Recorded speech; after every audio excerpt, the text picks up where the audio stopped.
today. You can open up in your Bibles and turn to the book of Revelation, chapter 12. I want to look at verses 7 through 12. Amen. And it reads, "And there was war in heaven. Michael and his angels fought against the dragon, and the dragon fought and his angels, and prevailed not, neither was there place found any more in heaven. And the great dragon was cast out, that old serpent called the devil, and Satan, which deceives the whole world. He was cast out into the earth, and his angels were cast out with him. And I heard a loud voice saying in heaven, Now is come salvation and strength, and the kingdom of our God, and the power of his Christ. For the accuser of our brethren is cast down, which accused them before our God day and night. And they overcame him by the blood of the Lamb, and by the word of their testimony. And they loved not their lives unto the death. Therefore rejoice, you heavens, and you that dwell in them. Woe to the inhabitants of the earth and of the sea, for the devil is come down unto you, having great wrath, because he knows that he hath but a short time." Amen. I want to talk to you guys in the title, The Battle of the Ages. The Battle of the Ages. We've been going through the book of Revelation now for some time, and a few weeks ago we started in chapter 12. We talked about the woman, we talked about the dragon and the child. I told you that in this section of chapters, chapter 12 through 14, it is a summary of events from chapter 6 through 11. And it's seen through Satan's perspective. And what it does is it goes back and it brings us to the beginning of the war or the battle of the ages, and then it shows Satan's initial rebellion, and it shows how God, his rebellion against God, and it describes it in dramatic form. And it talks about the final battle that's coming. There is going to be the war of the ages that we're going to look at taking place later on in Revelation, and that will be the final battle during that period of the Great Tribulation. Chapters 12 through 4 also records Antichrist's rise, the 12 through 14, his rise to power, and the ultimate failure of Satan's efforts. I love looking at this chapter, and I've been doing a lot of study this week on Satan and demons and things like that, and that's not really a fun study to take up, because you start seeing some things and you start getting angry with the enemy. And then you start getting angry with yourself for falling victim to his devices. But yet, when we see God has the ultimate final say when it comes to Satan. This battle has been going on since he was kicked out of heaven. The difference between when he got kicked out that time and what we're going to see today is that even at the first expulsion from heaven, we see that he still has access to go back and forth to heaven and come back and do stuff to the people of God. We see today, in today's text, we see that God uses some angelic beings to show Satan just how weak he is compared to God's beings, his holy angels. Right. We see that their war has been going on, like I said, since Satan was kicked out of heaven.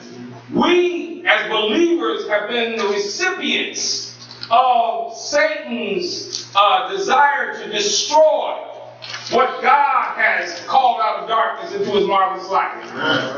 The enemy knows that he cannot change our destiny. Our souls are secured in Christ. But what he tries to do is he tries to prevent someone else from coming to know who Christ is. Satan is real, everybody. But he tries to get us to think that he's not real. I remember reading a book called The Screwtape Letters a number of years ago in the 90s. C.S. Lewis, the famed theologian author, wrote this book and it's a fictional tale about a demon by the name of Screwtape, and his uncle, and his uncle Wormwood was writing to him, and he was one of the lower levels of his demonhood. And because we wrestle not against principalities and powers and spiritual wickedness, there are different gradations of demonic forces. All right. In other words, if you're a new Christian, Satan doesn't have to bother with the new Christian or on the higher ranking demons. What he does is he sends one of the lower ranking demons, just like there are different gradations of angelic beings. We have the archangels, we have, different levels of those angelic beings. Well, in this book called The Screwtape Letters, C.S. Lewis writes in the preface of his book, he says there are two equal and opposite errors into which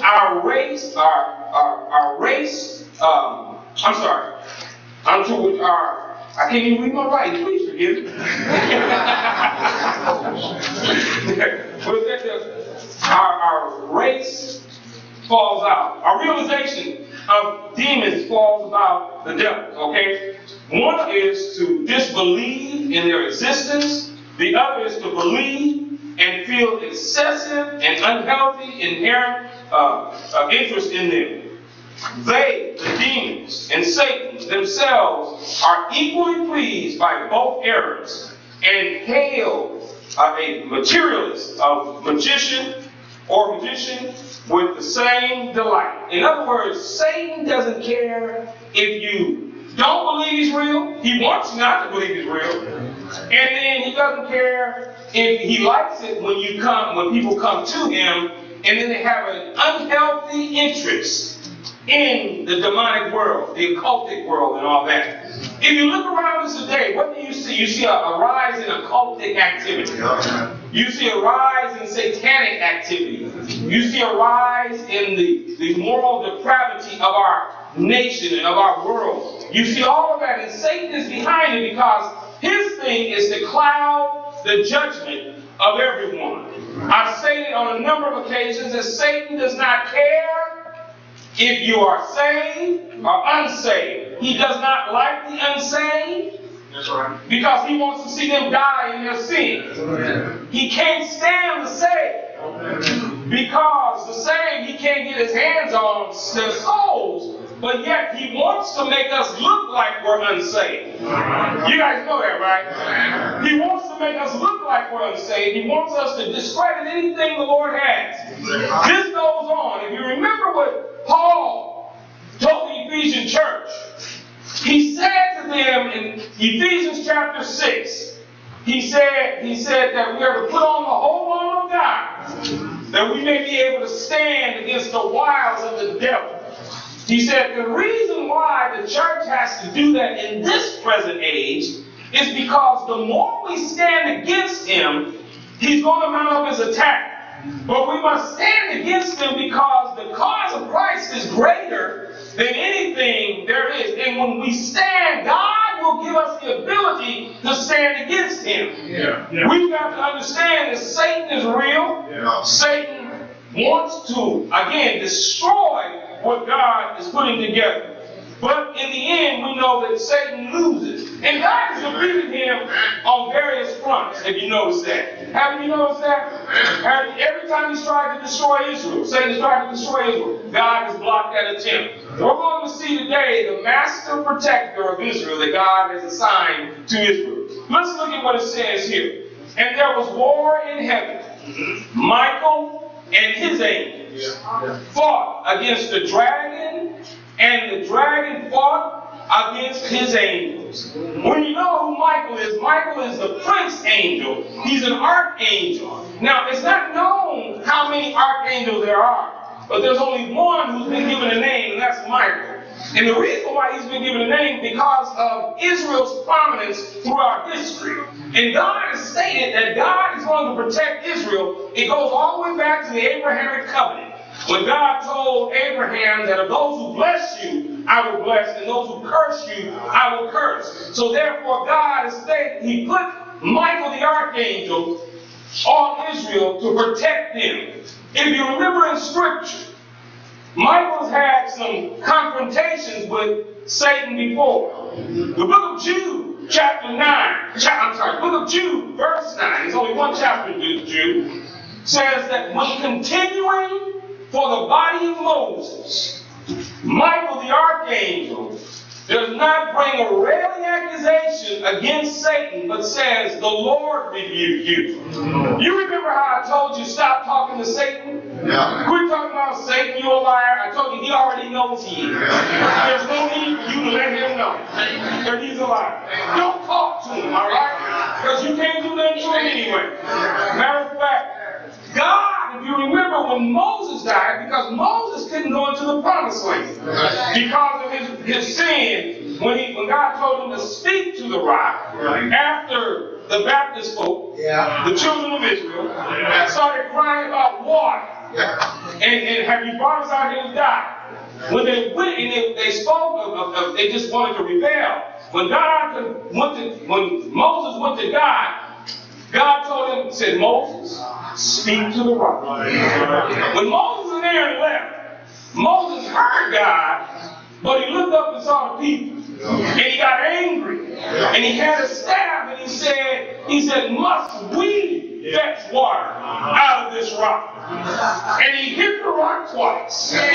God, the first time they had need for water, God said, strike the rock. The second time, God said, speak to the rock. I hope you understand that when God tells us to do something, it's in our best interest to do exactly what he said. Not all of a sudden change the plan. Well, God, I know what you said, but that's not the thing I think you should do. In that, God told Moses he was hot with it. And he said, because you did not honor me before the people, you will not enter into the promised land. Here's what I'm going to let you do. I'm going to take you up on a high mountain. I'm going to let you look over. And I'm going to let you see what you miss, what you're going to miss. And then you're going to die. God then decided he didn't want anybody to bury Moses because Moses was well loved amongst the Jewish people when they weren't upset with him. And yet God took him and he buried him himself. No one knows where Moses' body is buried.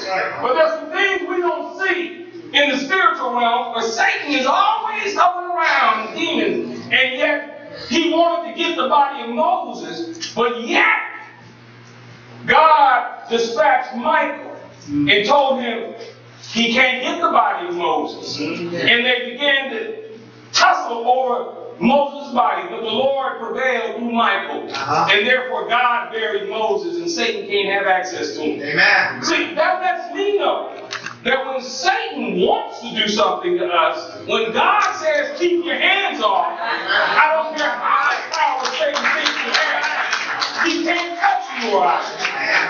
Then there was another conflict that Michael had to settle. You remember when Daniel was praying in Daniel chapter 10?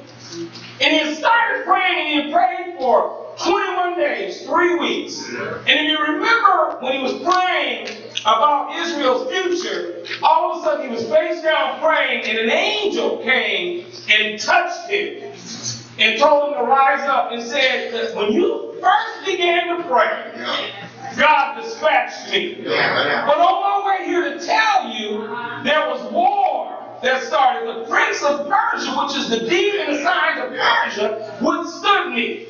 So God sent Michael the archangel to come and just stand there and take up the battle. And therefore it released me to come and set you free. You see what Michael's responsibility is in heaven? Is to protect Israel. When you look here, that war arises in heaven. Now, I'm not talking about the atmospheric heavens or the stellar heavens, which is where the stars are. I'm talking about in heaven where God dwells. Because Satan has access into heaven. We're going to learn in a minute that you and I, believers, every time we mess up, there's demons that send message to him that tells him, tell God. He's a tattletale. Tell God that Marvin Davidson did this. Tell God that Brian Overstreet did this. Now, there's something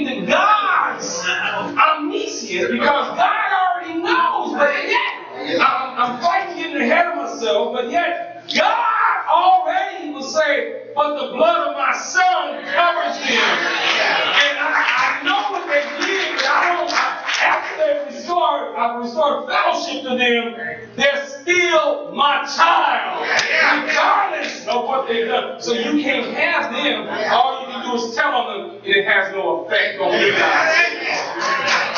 We got to learn that we've been delivered from the domain of darkness. If you don't know what the domain of darkness is that Satan's primary goal is when he gets you to think about death. That terrifies people. And I understand why, because nobody in here has ever died, have you? No, if you've been dead in your life, what are you doing here with us? Because if you've seen the pristine glories of heaven, what in the world are you doing here with us? And so we see a picture in verse 7 where a battle breaks out in heaven. War breaks out in heaven. A fight breaks out in heaven. In the presence of God. I can see God sitting on his throne saying, we got this. You don't have to worry about it. Satan, demons, fights against God's holy angels and Michael, the prince of Israel. And what happens is, and we see in verse 8, it says, and prevail not. That's Satan. And the word prevail means that they did not have the power to win the battle. That Satan didn't have the power. Now I got real excited then when I read that, because that means even though Satan is a fierce, formidable foe, he can only do what God lets him do, everybody. He don't have all power. 2 weeks ago I asked you, I said, tell me the exact opposite of it. I said, tell me the exact, I'm going to say something. I said hot, you said cold. I said black, you said white. I said Satan, you said God. Some people said God.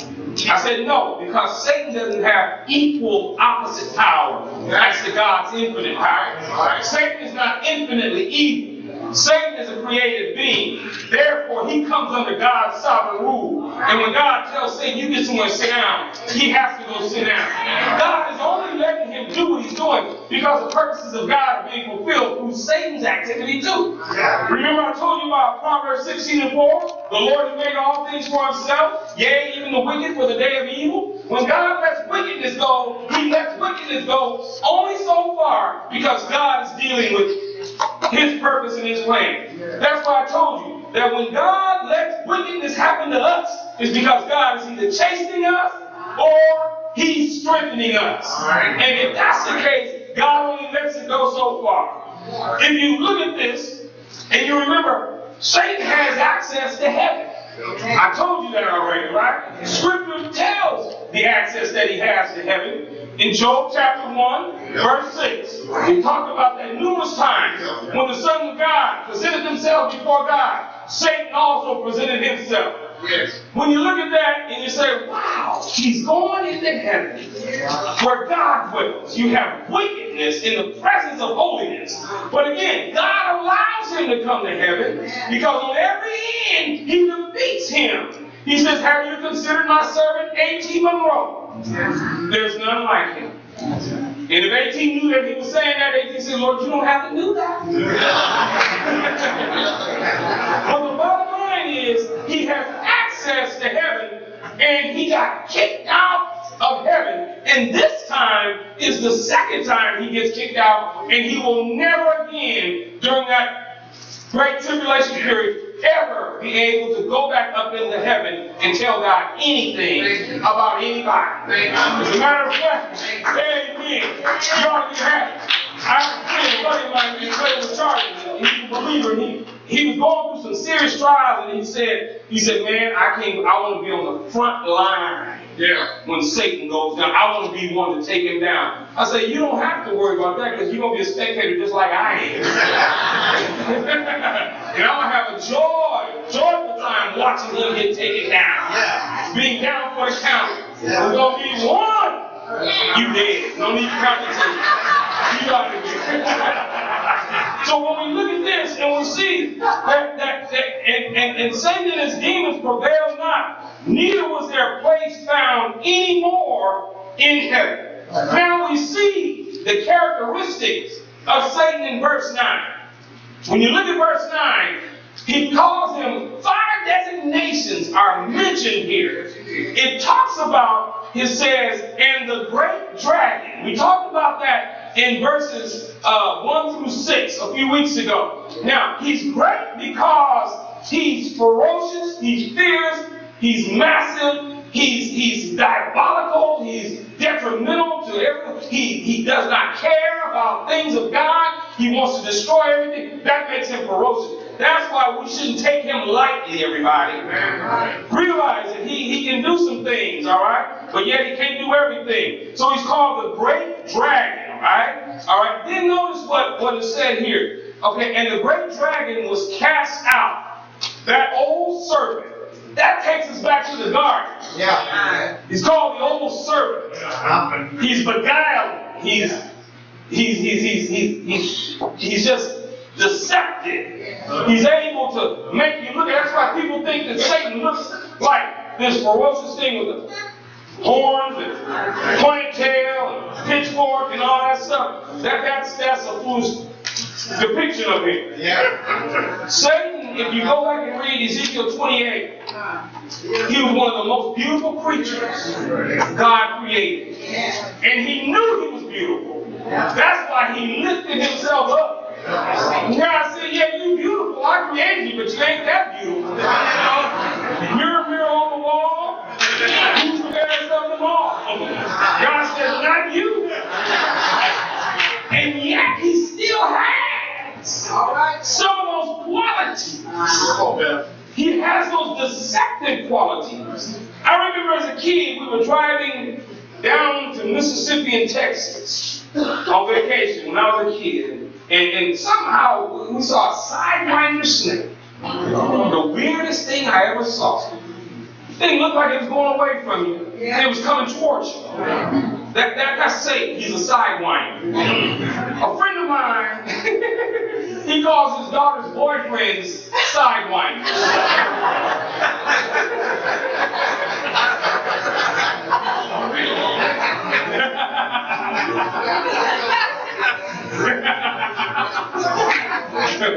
Men with daughters, you agree?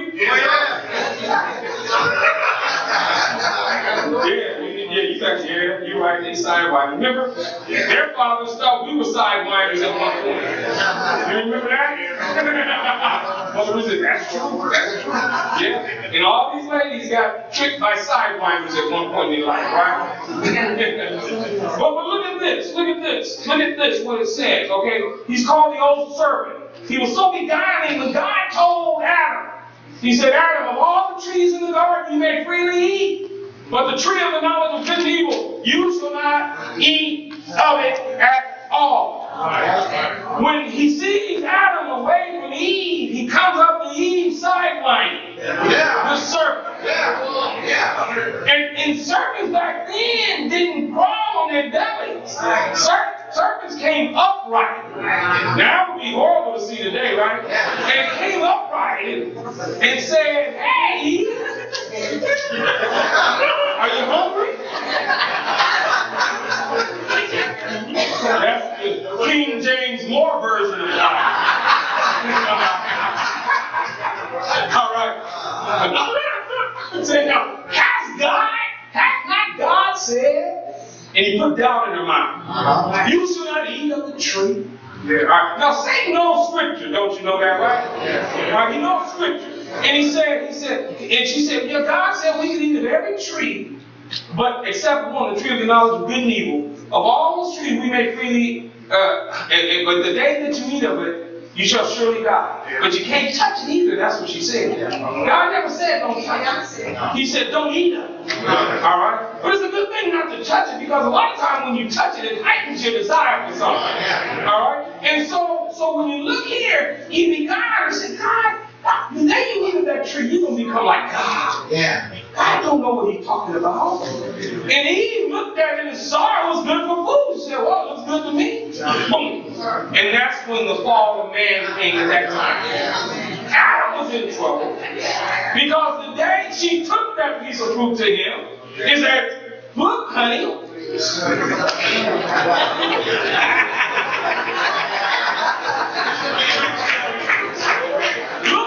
big papa.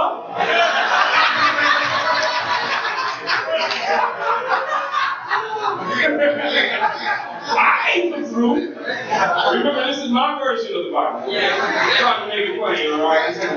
And he ate of it, and when Adam ate of it, he was the one. He's our federal head parent. Who brought the curse on all mankind. I had somebody ask me one time, said, Pastor, why is it if Adam ate of it, why is it us? Because when Adam and Eve have children, he was cursed, and the seed that passes that brings about conception in the woman, that seed is cursed. So every soul born from that time forward is cursed.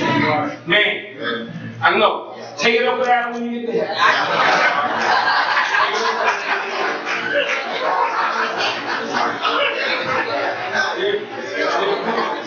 Take it up with Adam. You knew. And then Adam said, shut up, you don't have to be quiet. And trouble with you when you made you what you are. That's the word, all right? And when you think about it, he's that old serpent, the serpent of old. And notice the next designation, he's called the devil. Yeah. Wow, man, the devil. When you think about that, the devil is one that means a slanderer. One who engages in slander, one who's a false accuser. He's a defamer. You ever had somebody slander you? You ever had somebody say something about you that was not true? They spread it out, vicious lies going around. Well, they're agents of Satan too. Our gossipers are true types of Satans. Our deep devils, all right? But notice this. We have an advocate with the Father. That's what it says in 1 John chapter 2, verse 1. Satan is always lying on somebody. And you know he don't tell the whole truth, right? He'll tell parts of the truth. He'll tell some truth. He'll say some things. And you know that's how people, they'll tell a little bit of it, but they won't tell the whole thing. You know, walk down the street. I saw Deacon A.T. Monroe.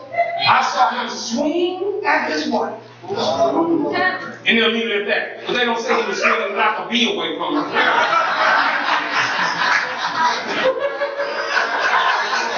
And the next time they come to church, everybody's going up on side. Mr. O.J. Simpson.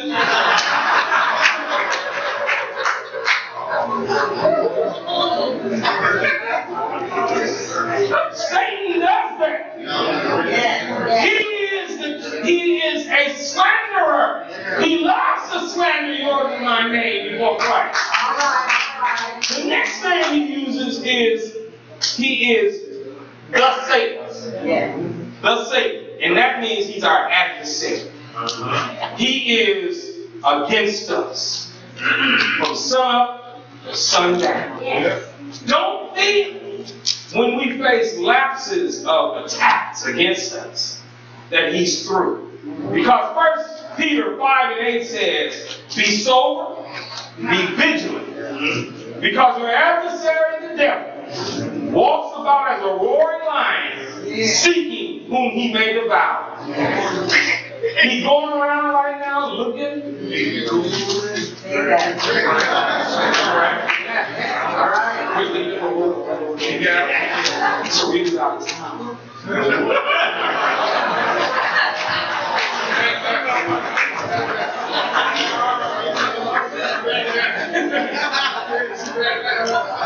So he was saying, I had a private eye on you all day. His name is Jesus Christ. But he is ferocious, and when he gets the chance, he dispatches demonic beings to try to pounce on us. And one of the things that God does is God lets him from time to time get to us. All right? Look at this. So he's called the slanderer. But then there's the other one. He's the deceiver of the whole world. He specializes in leading people astray. He specializes in taking them off from what is right to what is not right, to what is true and what is not true. That's what he desires to do. He's our adversary. He's a deceiver. He's the devil. He's a false accuser. He's the great dragon. He's fierce. He's savage. He's a beast. He wants to destroy you and I. But yet we have the big one in Jesus Christ. But let me tell you, as I'm getting ready to close, and I really am. Don't think that I'm just saying that as a guy. We see the victory celebration right here in verse 10. Let me tell you, this is dealing with tribulation saints at the time, but yet it's still our testimony too. It says, and I heard a loud voice saying in heaven. And the Bible, again, talks a lot about loud voices coming from heaven. Yes. And I jokingly say, if you don't want a lot of loud noise, don't go to heaven. But let me tell you something. When we get to heaven and knowing what we've been redeemed from and to, you and I, our vocal cords will always be in good shape. There will be no hoarseness in heaven.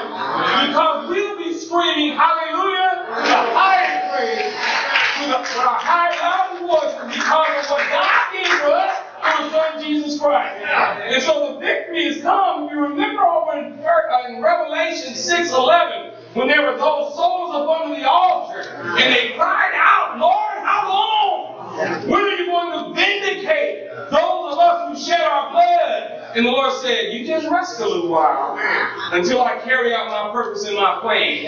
And this is the point where God carries out His purpose and His plan. And He says, and I heard a loud voice saying, now is come. And there's a definite article in front of these words in the original language. It says, the salvation and the strength and the kingdom of our God and the power of His Christ. Look at this.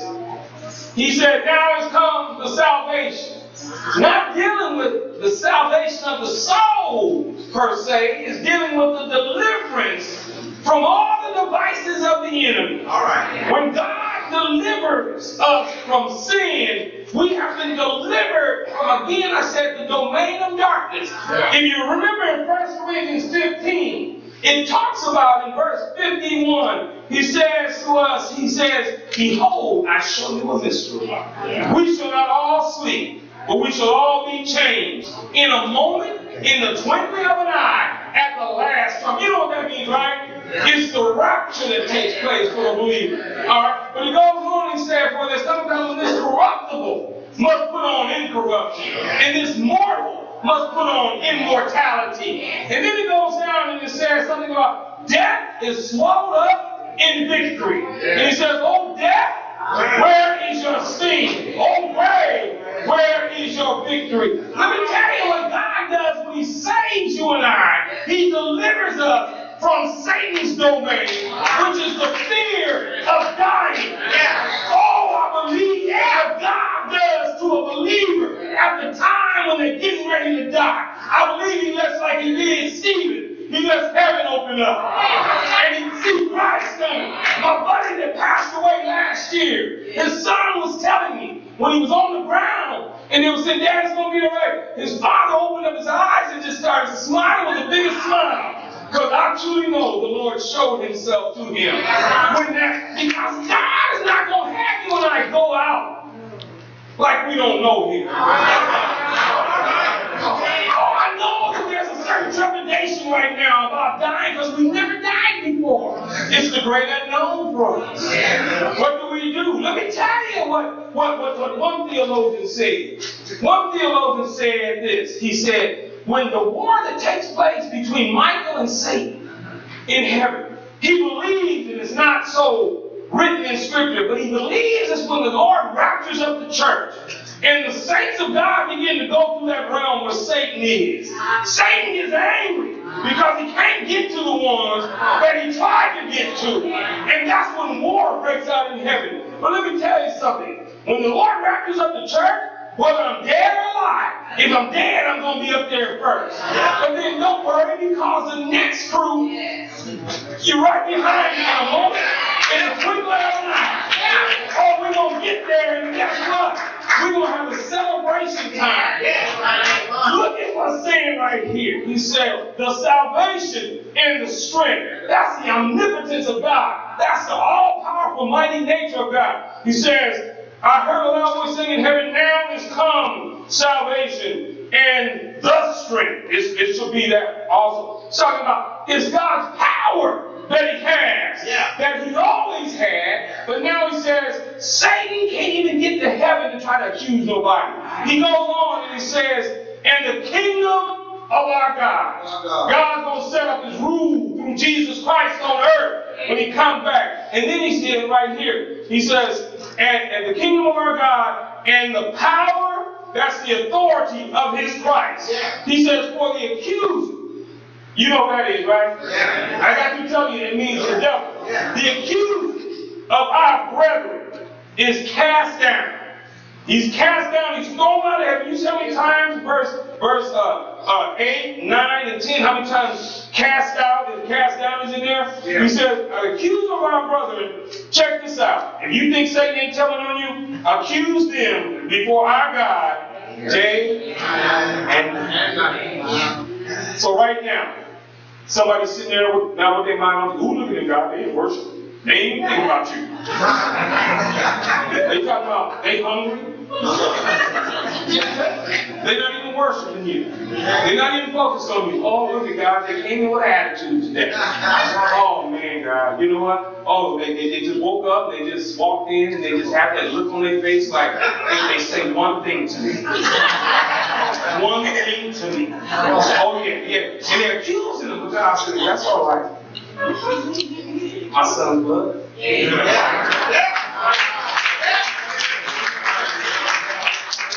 You never thought you liked blood so much, did you? Oh, my wife, she likes her steaks. Oh, like kind of unhealthy to me. She likes to see the red and all that stuff. I'm like, ooh. I don't like to see him wiggle when I stick my knife in him. I want to see him nice and dead. Some people say, oh, but the taste of it. I said, no, but I'm not a vampire. I don't like blood. I don't take blood. I don't go around with blood. I want to put it back on the grill. That's all right. I won't eat that much right here. I'll take it home and put it in the microwave. Put it in the oven. But there is some blood that I do like. Wash away my sin. But the blood of Jesus, what can make me whole again? Nothing but the blood of Jesus, all precious, is that blood. That makes me white as snow. No other fountain I know. Nothing but the blood. You look at a body that's still underneath flesh. But yet when God looks at me, he sees I've been cleansed with the blood of Jesus. And I'm white as snow. Oh, you don't look at anything that I've ever done. He says, I forgot all that stuff. We can remember stuff we can't remember. He says, as far as the east is. Come on now. From the west, start walking east. You'll never catch up with west. That's how far he removed our transgressions from us. The Bible says he's taken our sins and thrown them behind his back. And he don't turn around to see what he do there. Because the Bible says that he blots them out.